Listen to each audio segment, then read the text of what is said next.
Em 1316, nos corredores sombrios do Palácio de Delhi, gritos desesperados ecoavam pelas madrugadas. O sultão Alauddin Khalji havia dado uma ordem que gelaria o sangue de qualquer pessoa. Sempre que uma de suas esposas morresse, dezenas de servos deveriam ser enterrados vivos junto ao corpo. O cheiro de incenso misturava-se ao terror, enquanto homens e mulheres inocentes eram arrastados para covas abertas, suas súplicas abafadas pelo fanatismo de um rei que transformara luto em massacre. Esta é a história mais perturbadora do sultanato de Delhi.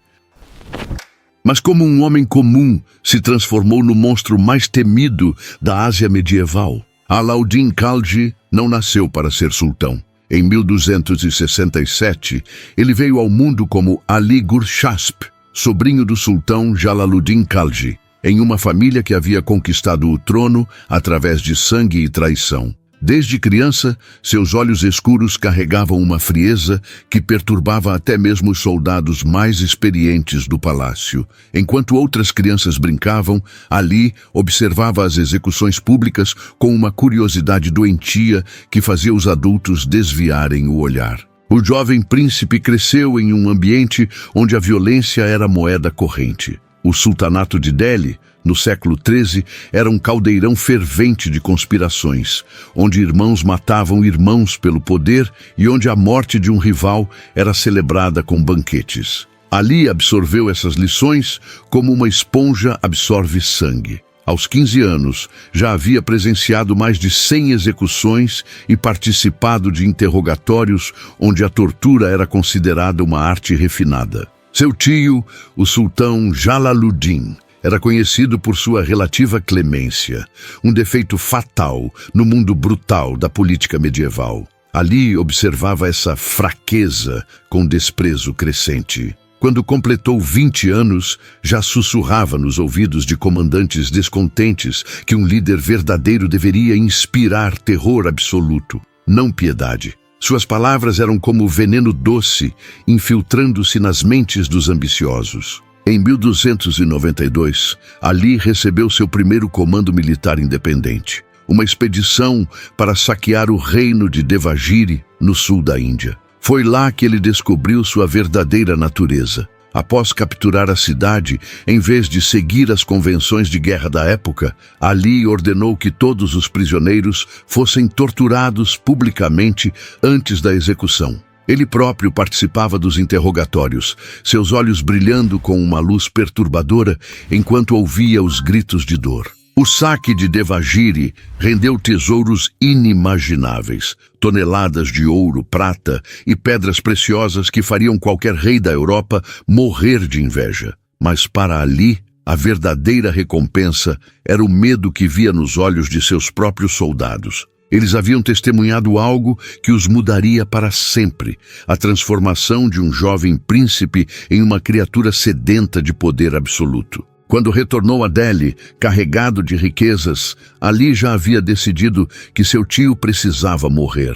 A semente da traição havia germinado durante as longas noites no campo de batalha, regada pelo sangue de milhares de inocentes. Mas o plano que ele arquitetou para assassinar o sultão revelaria uma crueldade que chocaria até mesmo os veteranos mais endurecidos do palácio. Naquela noite de julho de 1296, a lealdade foi trocada por sangue, revelando a verdadeira face da traição e mudando para sempre o destino da Ásia. Alauddin convidou seu tio, o sultão Jalaluddin, para um banquete íntimo em Cará, longe dos olhos vigilantes da corte de Delhi. A mesa estava farta de iguarias, cordeiro temperado com açafrão, frutas cristalizadas e vinho persa servido em taças de ouro maciço, saqueadas de Devagiri. O aroma das especiarias pairava no ar quente da noite, mascarando perfeitamente o cheiro metálico das lâminas recém-afiadas,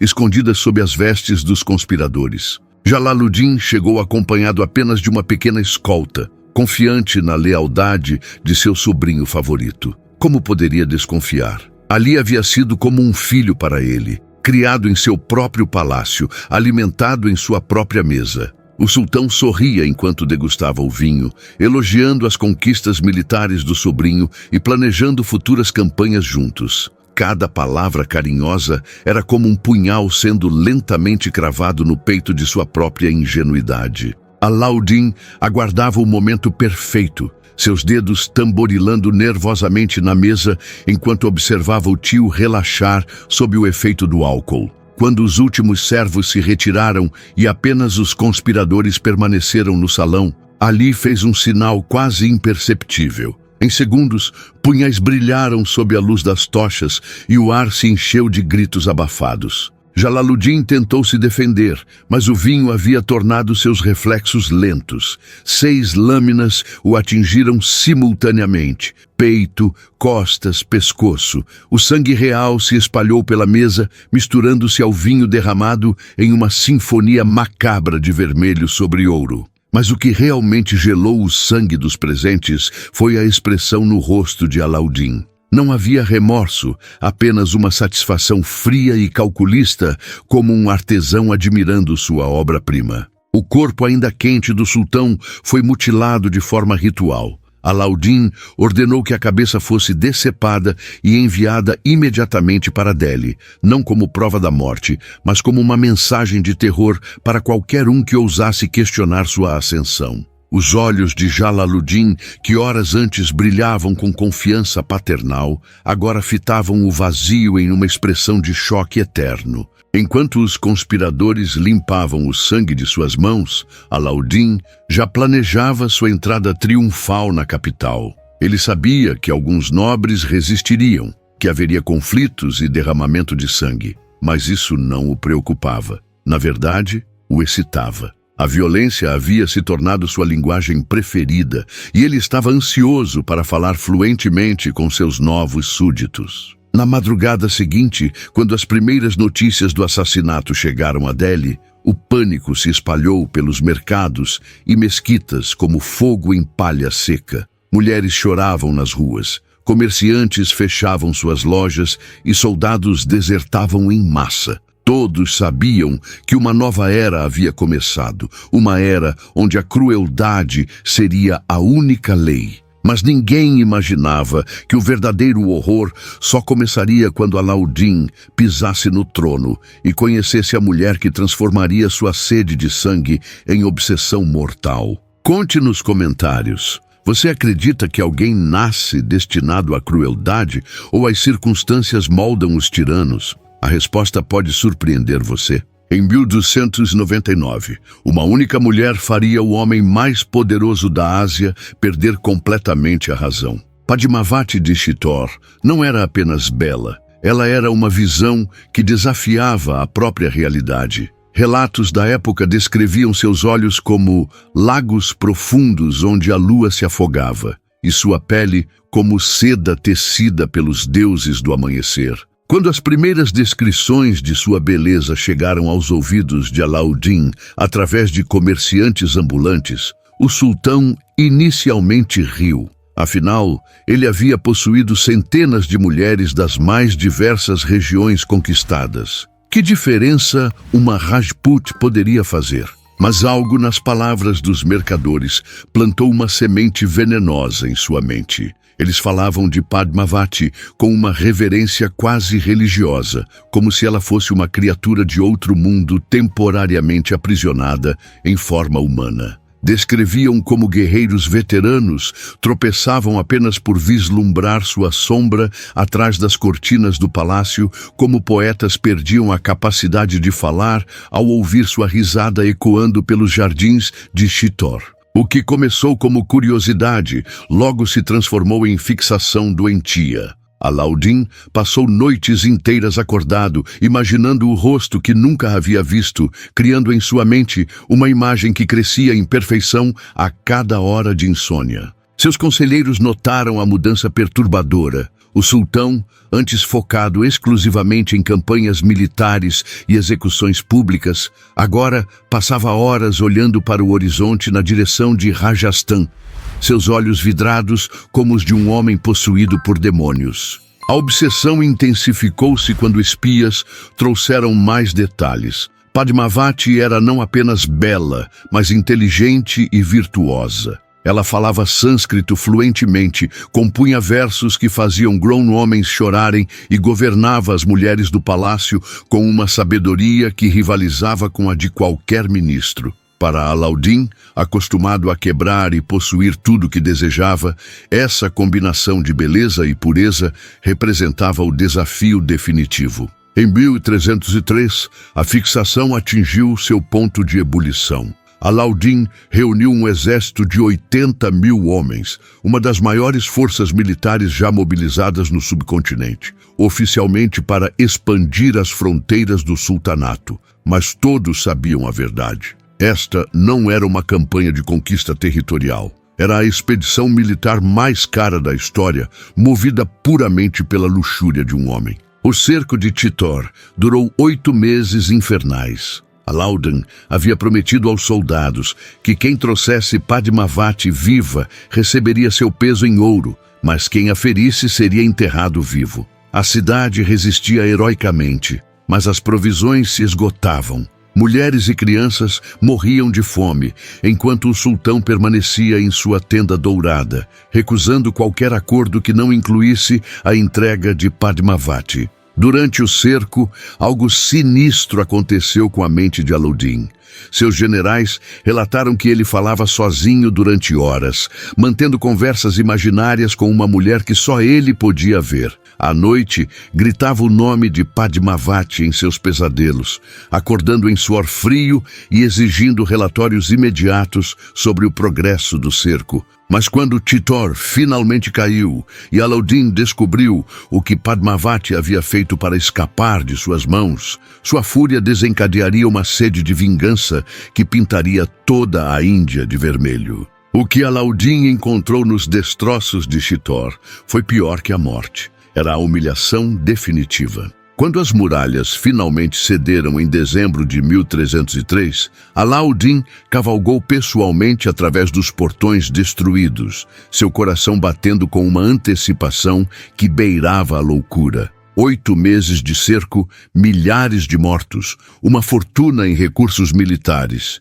Tudo isso para este momento. Suas mãos tremiam enquanto ordenava que seus soldados procurassem por Padmavati em cada cômodo, em cada esconderijo do palácio devastado. Mas os gritos de júbilo que ele esperava ouvir nunca vieram. Em vez disso, um cheiro acre de carne queimada pairava no ar, subindo das profundezas do palácio como um fantasma zombeteiro. Alauddin seguiu o odor até chegar ao pátio central, onde encontrou os restos ainda fumegantes de uma pira monumental. Cinzas douradas dançavam no vento quente, levando consigo os últimos vestígios de seu sonho obsessivo. Padmavati havia se submetido ao Jauhar, o suicídio ritual das mulheres Rajput, para escapar da desonra. Junto com ela, 350 mulheres da corte se atiraram voluntariamente nas chamas, preferindo a morte purificadora à vida sob o domínio do sultão.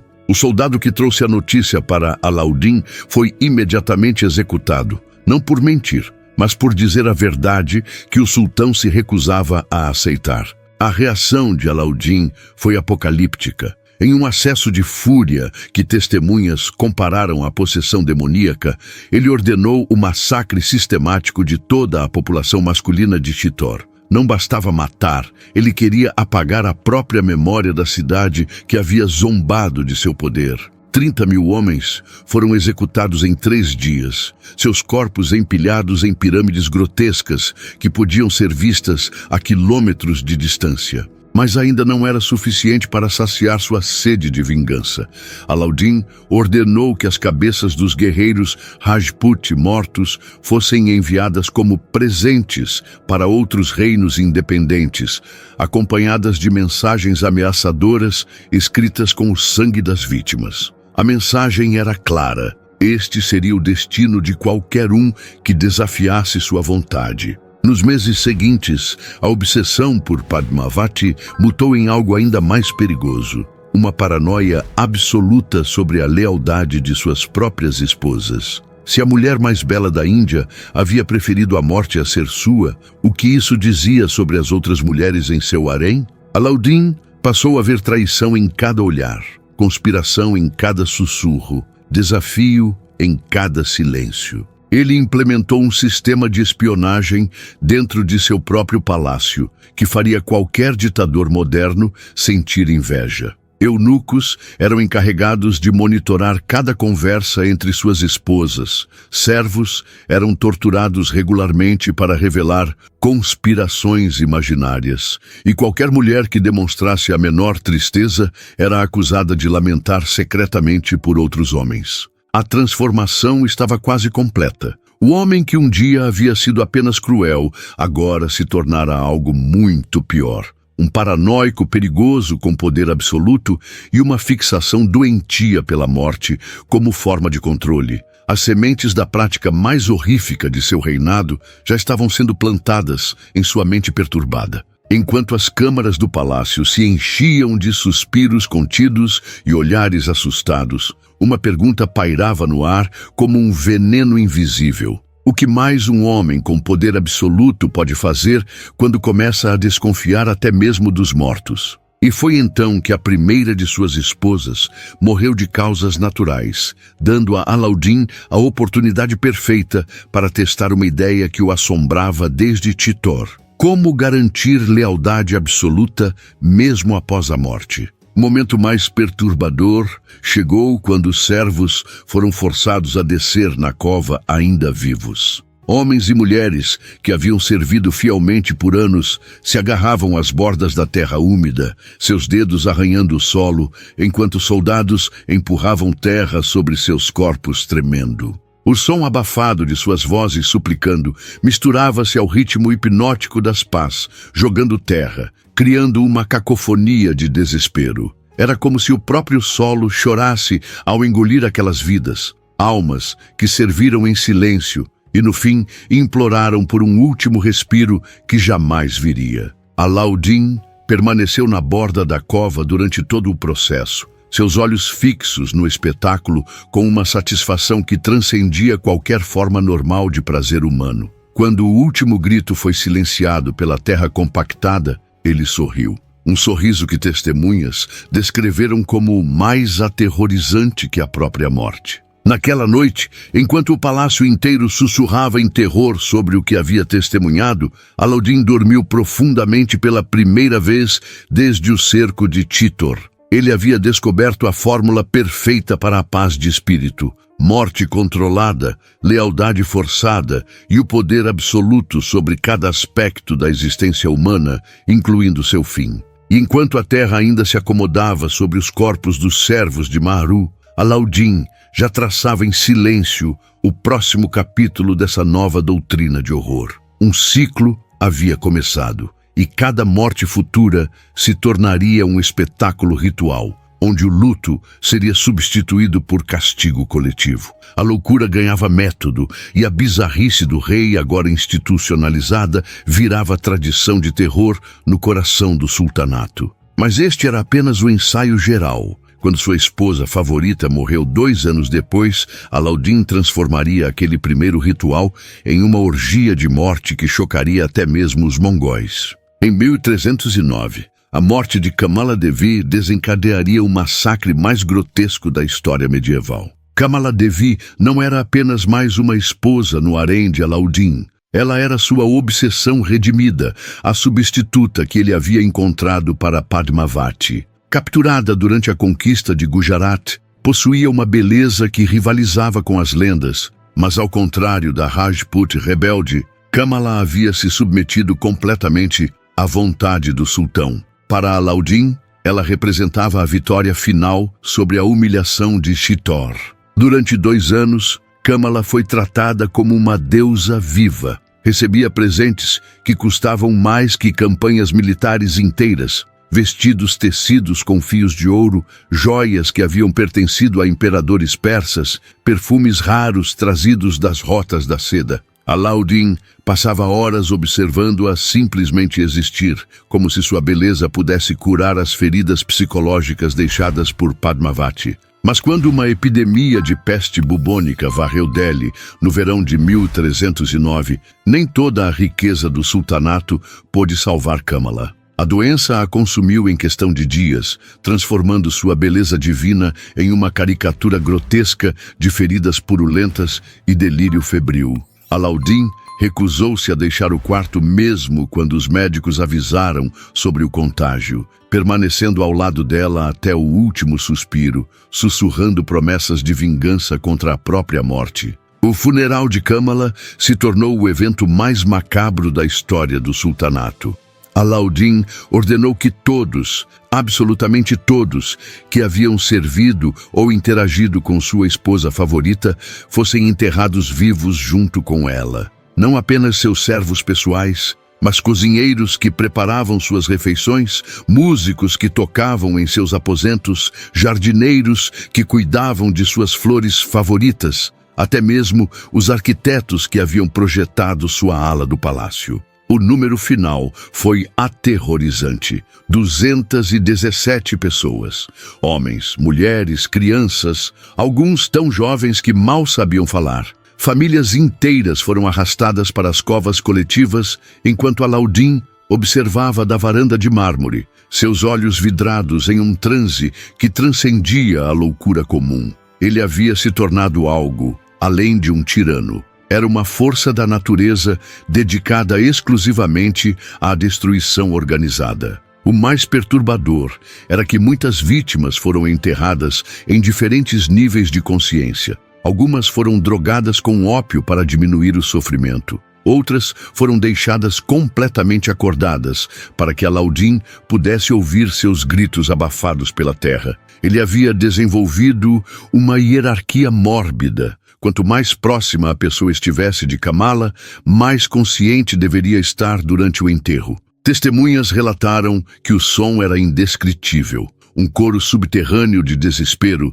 que continuou por horas após o último punhado de terra ser jogado. Alaudin permaneceu no local até que o último murmúrio fosse silenciado, bebendo vinho e recitando versos persas sobre amor eterno e lealdade além da morte. Nos anos seguintes, até sua própria morte em 1316, Alaudin repetiria este ritual sempre que uma esposa morresse. O palácio inteiro vivia em terror constante, sabendo que a morte de qualquer uma das sultanas poderia significar uma sentença de morte coletiva. Servos evitavam trabalhar próximo às esposas, famílias inteiras fugiam da capital e até mesmo generais veteranos pediam transferência para as províncias mais remotas do império. Mas o verdadeiro horror desta história não está apenas na crueldade de um homem, está na pergunta que assombra historiadores até hoje. Quantos outros tiranos ao longo da história